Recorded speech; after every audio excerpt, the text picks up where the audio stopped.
Hi, it's Helhin Hart. My new story is right here. Enjoy watching.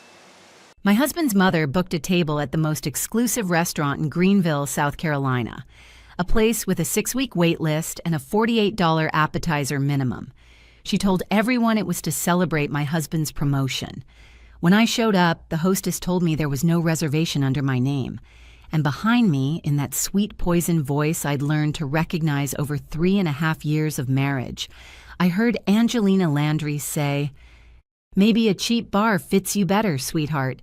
She said it loud enough for 2 nearby tables to hear. She said it with a smile, and she had absolutely no idea that she was standing in a restaurant I co-owned. My name is June Salinas. I'm 31 years old, and I work as a purchasing coordinator for a regional food distribution company here in Greenville. That's a fancy way of saying I negotiate bulk contracts for restaurants across the Carolinas. Everything from produce pricing to meat suppliers to the brand of olive oil on your table. It's not glamorous, but I'm good at it, and it pays well. And I learned the business before I learned long division. See, I grew up in Odessa, Texas, helping my grandparents run a little place called Rosie's Diner. My grandmother, Rosie Salinas, opened that diner in 1983 and ran it for 41 years straight. She taught me how to calculate food cost margins on a paper napkin. She taught me how to spot a dishonest supplier by the way he avoided eye contact when quoting prices. And she taught me the one rule I've carried my entire adult life: always keep one account that's just yours. Grandma Rosie kept a savings account at a credit union in Midland that even my grandfather didn't know about. Not because she didn't trust him, because she trusted herself more. I met Dominic Landry at a friend's backyard cookout 4 years ago. He was 30, working in commercial insurance, and had the kind of laugh that made you want to be in on the joke. We got married 7 months later. Fast, I know. But when you grow up watching your grandparents finish each other's sentences after 50 years, you think you know what love looks like. Turns out, love looks different when your mother-in-law is Angelina Landry. The first time I met Angelina, she looked me up and down like she was appraising a used appliance. She asked what my family did. I told her about Rosie's Diner, the biscuits, the regulars, the Christmas tamales my grandmother made every December. Angelina tilted her head and said, "Oh, how quaint. Dominic has always had a soft spot for strays." Now, the Landrys own 4 dry cleaning locations across Greenville County. Good business, solid income. I did the math once. I do that, it's a professional habit, and estimated their net revenue at maybe $140,000 a year before taxes. Comfortable, not wealthy. But Angelina carries herself like she descends from Southern royalty. She wears pearls to the grocery store.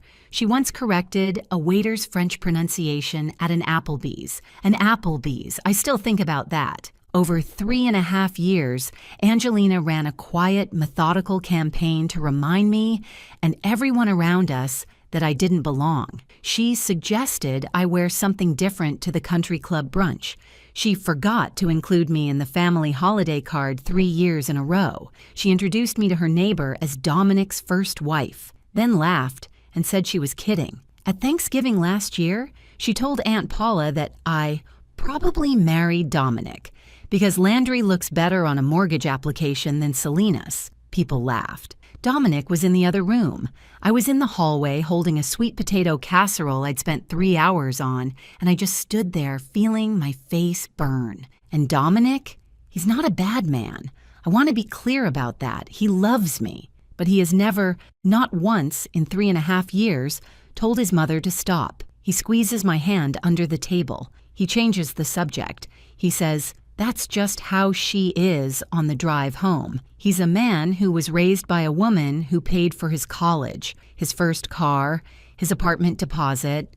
Every gift came with an invisible receipt, and Angelina has been collecting on those receipts for 33 years. 3 weeks ago, Angelina called me with an invitation. A family dinner, she said, to celebrate Dominic's big promotion at work. Her voice was warm, friendly even. And I should have known right then, because Angelina Landry has never once been warm to me without a reason. The restaurant she chose? Bellwood, the most exclusive table in Greenville. My Restaurant. Before we continue, please subscribe and tell me in the comments where you're watching from and what time it is right now. I read every single one. Thank you so much for your support. Now back to the worst dinner invitation of my life. Here's what I didn't tell you yet. 22 months before that dinner, I made the biggest financial decision of my life. My friend Nina Cavallo, a chef I'd met through my distribution work, brilliant, stubborn, the kind of woman who argues with her own recipes, came to me with a business plan. She wanted to open an upscale Southern fusion restaurant in downtown Greenville. She had the talent. She needed a partner who understood the money side. I invested $52,000. That was 8 years of disciplined saving. I'd been putting away between $400 and $600 a month since I was 23, straight into a high-yield savings account I never touched. Plus the inheritance my grandmother left me when she passed. Grandma Rosie didn't leave me a fortune. She left me $21,000 and a laminated index card that said, "Make it grow." So I did. Bellwood opened 12 months ago. Nina became the public face. Every magazine feature, every Instagram post, every best new restaurant in the upstate list.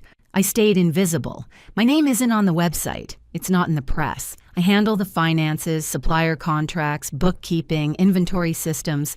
The same work I watched my grandmother do at Rosie's Diner, just with nicer tablecloths. I'm what's called a silent partner. And I was silent on purpose. Because here's the thing about being married to Dominic Landry. Anything Dominic knows, Angelina eventually knows. He doesn't mean to tell her, but she has a way of pulling information out of him like a dentist extracting a tooth. Slow, methodical, and you don't realize it's gone until it's too late. If Angelina found out I co-owned a successful restaurant, she would find a way to weaponize it. She'd tell people I used Dominic's money. She'd question my qualifications. She'd try to get involved. So Dominic knew I helped Nina's restaurant with some startup cash. Maybe $10,000 or $15,000, he figured. A favor for a friend. He had no idea about the real number, the ownership stake, or the fact that Bellwood netted $387,000 in its first full fiscal year. My share after expenses, $193,500, more than Angelina's entire dry cleaning operation. Some women stress eat. I stress invest. I highly recommend it. Now, the dinner's set up. Angelina booked Bellwood 6 weeks in advance. She specifically requested the private alcove behind the stone archway. The best section in the restaurant, custom lighting, seats up to 10. She booked for 7 guests, not 8. I was not included in the reservation. She told me dinner was at 7:30. She told everyone else 7 o'clock. By the time I arrived, the table would be full, drinks flowing, and Angelina's story already set. June is late. June is disorganized. June doesn't prioritize family, but Angelina made one mistake. She made it a week before the dinner, and she made it through her own daughter, Kelsey Landry. Dominic's younger sister, 28, works in marketing. Called me on a Wednesday evening. She'd had 2 glasses of Pinot Grigio, which is exactly the amount it takes for Kelsey to start telling the truth. She told me that Angelina had invited Laura Reiterman to the dinner. Laura is the daughter of Angelina's college sorority sister. 30 years old, pharmaceutical sales rep out of Charlotte, blonde, polished, single. Angelina had been showing Dominic photos of Laura for months, dropping comments like, "Laura would fit right into this family, and she really understands how things work." Kelsey told me Laura would be seated next to Dominic. I hung up the phone and sat in my car in the driveway for 11 minutes. I counted every one.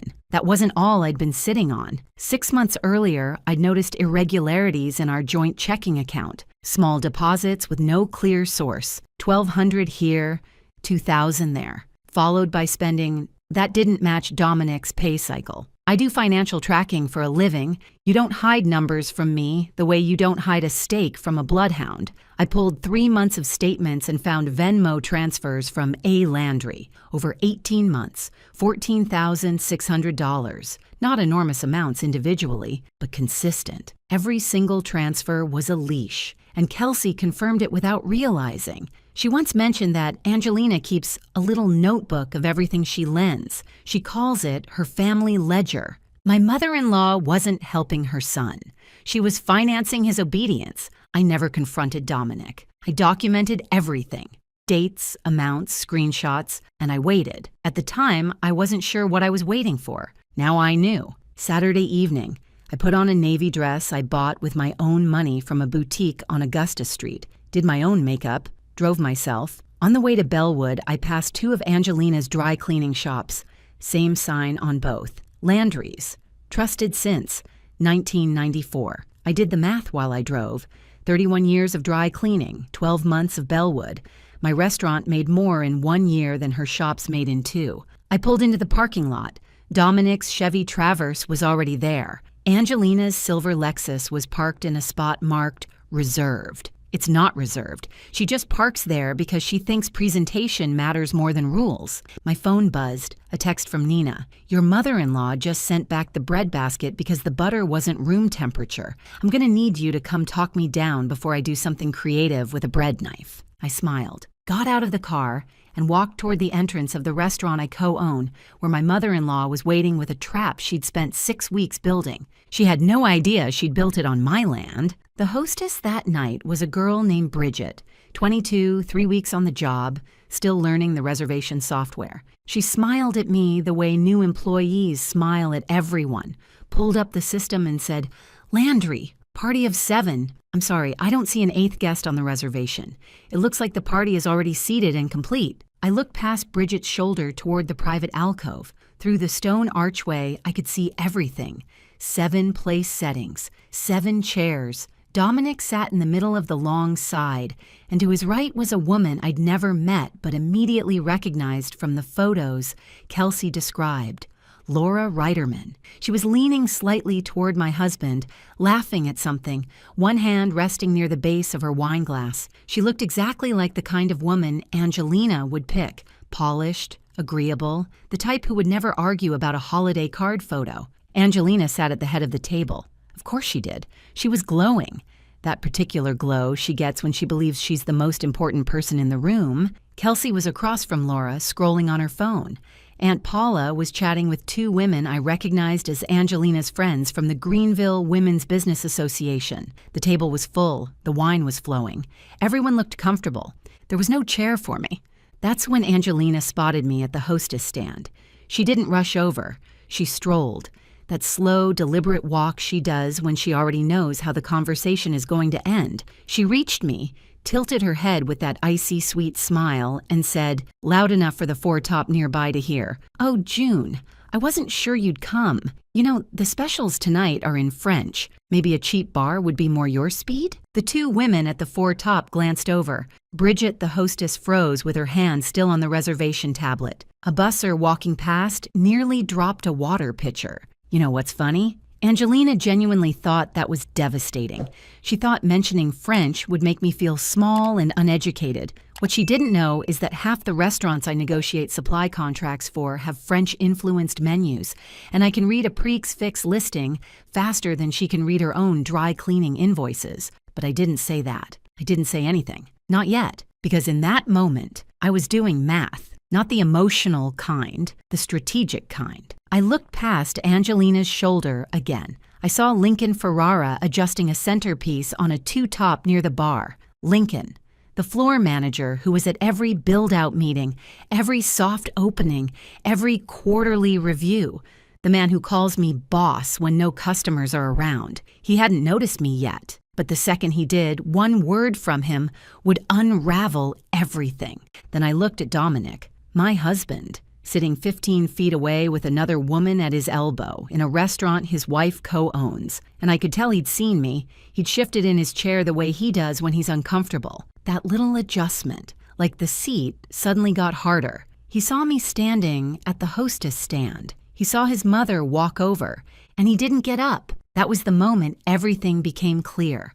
Not because of Angelina. I'd known who she was for years, but because of Dominic. My husband, who loves me, who I believe genuinely loves me, could not bring himself to stand up from a chair and walk 20 steps to stand next to his wife. His mother's gravity was stronger than his spine. I could have revealed everything right there. I could have asked Bridget to get Lincoln, I could have walked into the kitchen, come out with Nina, and watched Angelina's face collapse like a souffle in an earthquake. It would have felt incredible for about 90 seconds, but I don't operate on 90-second satisfaction. I learned that from my grandmother, who once had a meat supplier try to short her on a bulk ribeye order. She didn't confront him. She just quietly switched to his competitor the next week. The supplier lost Rosie's Diner as a client and spent 3 months trying to figure out why.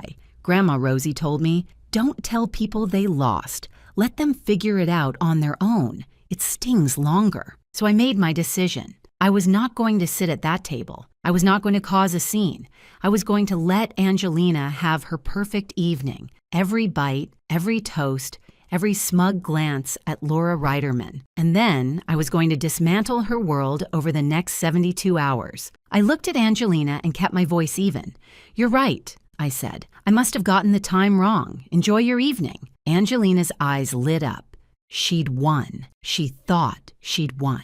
She gave me that little nod, the one she gives when she's confirmed something she already believed, and walked back to her table. I turned toward the exit. I took 4 steps. Then I turned left down the narrow corridor past the restrooms, the service hallway that leads to the back office, the hallway that only staff and owners know about. Bridget didn't see me turn. Angelina didn't look back. I walked into the office, my office, sat in the chair I'd picked out from a furniture liquidation sale in Charleston, opened my laptop and texted Nina one line: "Don't come out front. Come to the office.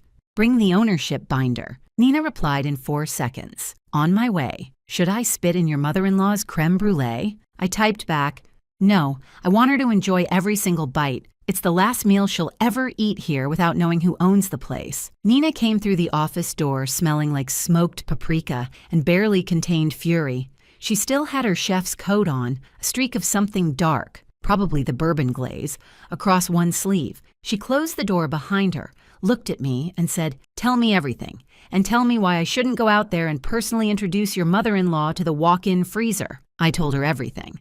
Not emotionally. I couldn't afford emotions right now. I laid it out the way I'd lay out a supply chain problem at work. Here's the situation. Here are the variables.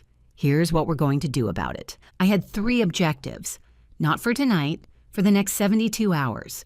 Objective 1, the bill. Angelina booked the reservation in her own name. Her credit card was on file. She expected, like she always does, to orchestrate the evening and then split the check or have others contribute. That wasn't going to happen. I told Nina to let the dinner proceed normally. Full tasting menu, wine pairings, whatever Angelina ordered. And when the check came, it would go to one person, Angelina Landry, the full amount. I already knew roughly what the total would be. 7 guests, the tasting menu at $110 a head, plus wine pairings at $65 per person. Angelina had also ordered the Wagyu appetizer for the table, $68, and I knew from Nina's earlier text that they'd added a second bottle of the Willamette Valley Pinot Noir at $92. Throw in cocktails before dinner, tax, and the automatic 18% gratuity for parties over 6, and the total would land somewhere around $2,100, maybe a little more. That's a lot of dry cleaning revenue for one dinner. And here's the part that mattered. The check would come in a Bellwood-branded envelope, the same cream-colored heavy stock I'd selected when we designed the restaurant stationery, with my initials, JS, embossed in the corner, right next to Nina's. Angelina wouldn't notice that detail tonight. She'd be too busy performing for the table, but she'd notice it later. I'd make sure of that. Objective 2, the reveal. I wasn't going to call Angelina and announce my ownership. That would give her time to prepare, to spin, to build a counter-narrative. Angelina is many things, but she's not stupid. Give her 24 hours and she'll have a version of events where she's the victim. I couldn't allow that. Instead, on Monday morning, I would send a handwritten note to her home on Bellwood letterhead. Inside, a photocopy of the co-ownership certificate filed with the South Carolina Secretary of State, and 3 words: "Thank you for dining with us." No explanation, no lecture, no phone call, just the document and the silence. Let Angelina stare at my signature on that certificate and connect every dot herself. The realization would hit harder than any speech I could give. Objective 3, And this was the hardest one, Dominic. I opened my phone and showed Nina the bank statements. 18 months of Venmo transfers from A. Landry, $14,600. Nina stared at the screen, and her jaw did that thing where it tightens like she's biting down on something she wants to say but won't. Then she looked at me and said, "June, what are you going to do with this man?" I told her, "Not tonight. Dominic is sitting out there full of wine and guilt and his mother's influence. Confronting him now would be chaos. He'd get defensive, Angelina would somehow get involved, and the whole thing would become a shouting match where nothing gets resolved. I'd wait until Sunday morning. Sober, rested, no excuses. I'd lay out the statements, the screenshots, and a very clear set of conditions. Full financial transparency going forward.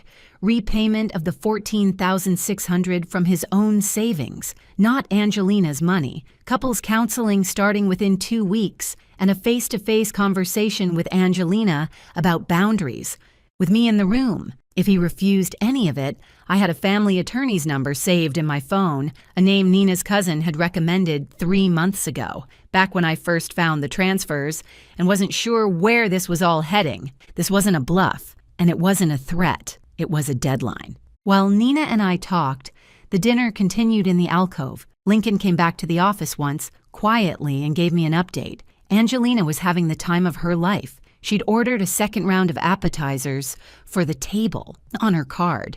She was telling everyone how she'd discovered this restaurant before it became impossible to get into. You know, the way people discover things other people built. Like Columbus discovering a continent full of people who were already there. Laura Reiterman was still seated next to Dominic, but Kelsey had repositioned herself between them and was asking Laura increasingly specific questions about how she knew the family. God bless Kelsey. She was doing her own quiet work without anyone asking her to. Before Nina went back to the kitchen, she offered one last thing. She wanted to personally prepare the dessert course for the Landry table, her signature bourbon pecan tart, a recipe we'd developed together over 3 weekends of testing in my home kitchen last spring, burning through 4 pounds of pecans and 2 bottles of Maker's Mark before we got the caramel ratio right. Angelina would eat it. She'd probably call it the best dessert she'd ever had. And later, when she found out who created that recipe, the sweetness would turn bitter in her memory. Nina called it culinary karma. I called it petty. We agreed it was both. After Nina left, I sat alone in the office for a minute. On the desk, there's a framed photo of Nina and me on opening night. Standing in the empty dining room, the tables set but no guests yet, both of us grinning like idiots. Next to it, a smaller frame. Grandma Rosie behind the counter at the diner in Odessa, 1987. Flour on her apron, a calculator in her hand, smiling at someone off camera. I looked at that photo and whispered, "Watch this, Grandma." Out in the dining room, Lincoln brought the check in the Bellwood envelope. Angelina slid her card in without looking at the total. She'd look at her credit card statement on Monday. By then, she'd have already opened my letter. Sunday morning. I was already sitting at the kitchen table when Dominic came downstairs at 8:15. Coffee was made. His mug was out, and next to it, fanned across the table like a poker hand, were 18 months of bank statements, with every transfer from A. Landry, highlighted in yellow. Dominic stopped in the doorway. He looked at the papers. He looked at me, and I could see the exact moment he understood that this wasn't going to be a normal Sunday. I didn't yell. I didn't cry. I pointed to the chair across from me and said, "Sit down. We need to talk about $14,600. He sat. He didn't deny it. He couldn't. The numbers were right there in his mother's own name. He tried to explain. Angelina offered the money during tight months. She said it was just family helping family. She made him feel like refusing would be an insult, like he was rejecting her love. He never asked for it. She offered, every time. But he also never said no, and he never told me. For a year and a half, he accepted his mother's money and hid it from the woman he sleeps next to every night. He was quiet for a long time. Then he asked, "How long have you known?" 6 months, I told him. I've known for 6 months. I watched him accept money from his mother for half a year and said nothing, because I wanted to see if he'd ever tell me on his own. He didn't. I laid out the conditions. I didn't frame them as a request. Full financial transparency. Every account. Every balance, every transaction, open book from now on. The $14,600 gets repaid from his personal savings, not Angelina's money replacing Angelina's money, his own. Couples counseling, first appointment within 2 weeks, and a face-to-face conversation with his mother about boundaries at our kitchen table, with me present. No phone calls, no private side conversations, no letting Angelina rewrite the story. I told him I had a family attorney's number saved in my phone. I told him the name. I told him I'd called her office on Thursday to confirm availability. This was not an emotional outburst. This was a plan. Dominic sat with it.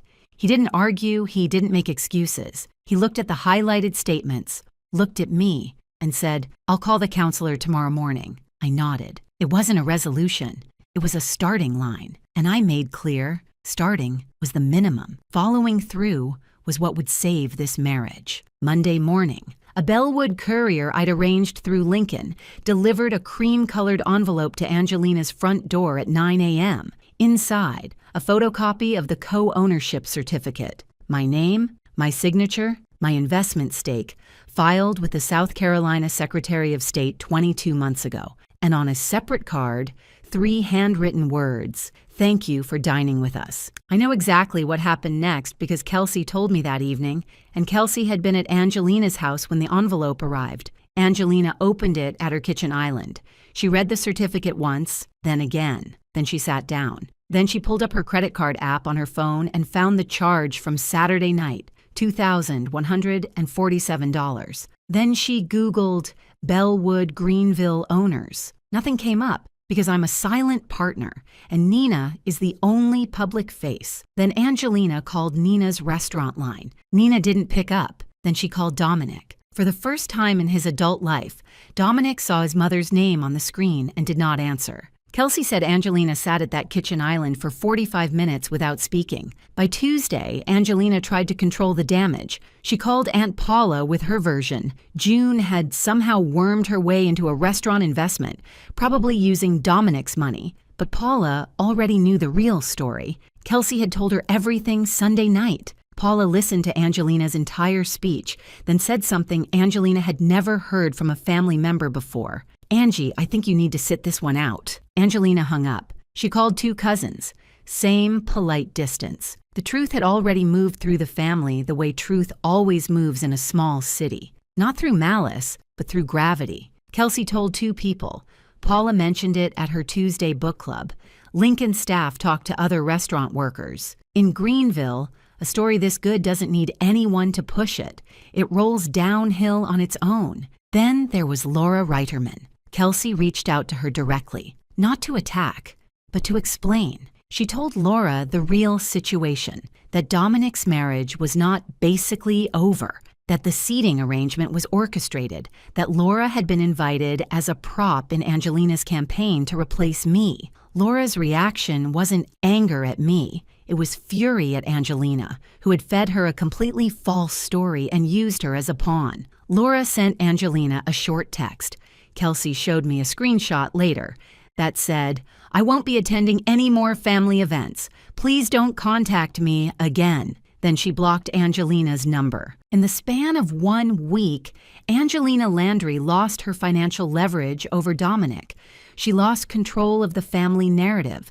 She lost her hand-picked replacement for me. And she lost the ability to call me a diner girl ever again. Because the diner girl built a restaurant that makes more in 12 months than Angelina's dry cleaning chain makes in 2 years. Wednesday evening, Angelina sat alone in her living room. On the coffee table, the Bellwood co-ownership certificate on cream cardstock, and a credit card statement showing a $2,147 charge. Her phone was silent. Nobody was calling.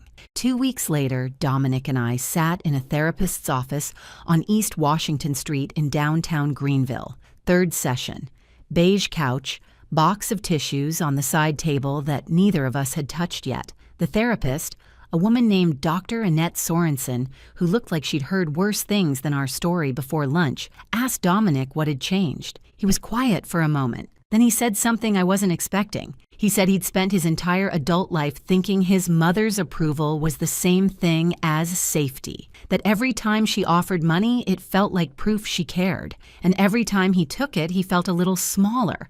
But the smallness was familiar, and familiar felt safe. He said he realized, sitting at that table at Bellwood with Laura Reiterman next to him and his wife standing at the hostess stand, that he had chosen comfortable shame over uncomfortable honesty, and that when he saw me turn and walk away without crying, without yelling, without giving his mother the reaction she wanted, he understood he'd married someone who operates on a level he hadn't earned the right to stand on yet. I didn't cry, I nodded. There was a long way to go. The boundary conversation with Angelina happened 4 days after our second counseling session. At our kitchen table, not hers, not a restaurant, not neutral ground, our ground. Angelina arrived stiff. Her posture was perfect, the way it always is when she's preparing for battle. She'd probably rehearsed her defense the entire drive over. I could almost see the talking points behind her eyes. Dominic spoke first. He told his mother he was repaying every dollar she'd lent him, $14,600 from his own savings account. He told her she was welcome at holidays, birthdays, and family gatherings, but she would never again comment on June's background, her career, her family, or her worth. Not to her face, not behind her back, not to other family members. If she did, she would not be invited back. He wasn't angry. He wasn't cruel. He was clear. And clarity, I've learned, is the one thing controlling people cannot tolerate. Angelina tried to argue. She said she was just looking out for her son. She said any mother would do the same. Dominic looked at her and said, "You weren't looking out for me. You were making sure I couldn't leave, and I let you do it for 33 years. Angelina left without finishing her coffee. She didn't slam the door. She just walked out, got in her silver Lexus, and drove away. Sometimes the loudest exit is a quiet one. 3 weeks after the dinner, Nina and I finalized a deal with a local farm cooperative in Travelers Rest for exclusive seasonal produce, a contract I negotiated using my distribution network contacts. Bellwood was booked solid through the next quarter. A food writer from the Charleston Post and Courier reached out about a feature piece. My $52,000 investment had generated over $200,000 in returns in under 2 years. Every dollar of it was mine. Every decision was mine. Kelsey started coming around more, not dramatically, not as some grand rebellion against her mother, just naturally, the way relationships shift when the pretending stops. We went to the Saturday farmers market on Main Street together.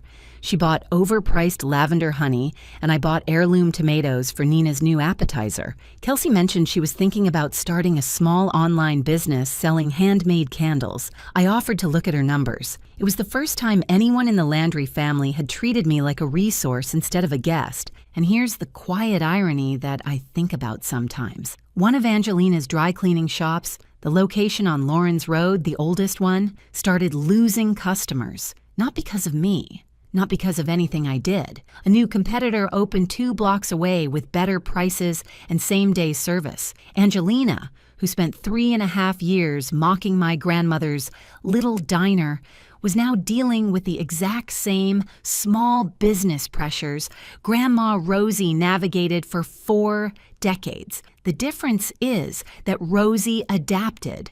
Rosie survived. Rosie built something that outlasted her.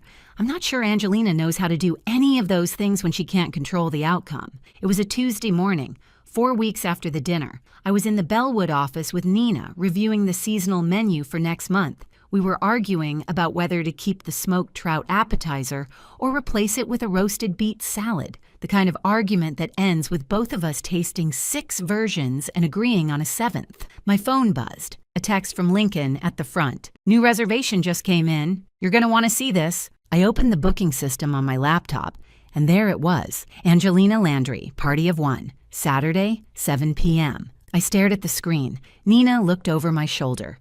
She raised one eyebrow, that slow, deliberate eyebrow she reserves for moments that are either terrible or perfect. I confirmed the reservation, assigned it the best table in the house, the one by the window with the view of the courtyard garden I designed with the landscaper last spring. I didn't add a note. I didn't call Angelina. I just confirmed it. closed the laptop, and went back to arguing about the beet salad. Because that's what owners do. Thank you so much for staying with me until the end. If you loved this story, more of my best ones are already on your screen. Just tap, and I'll meet you right there. See you in the next one.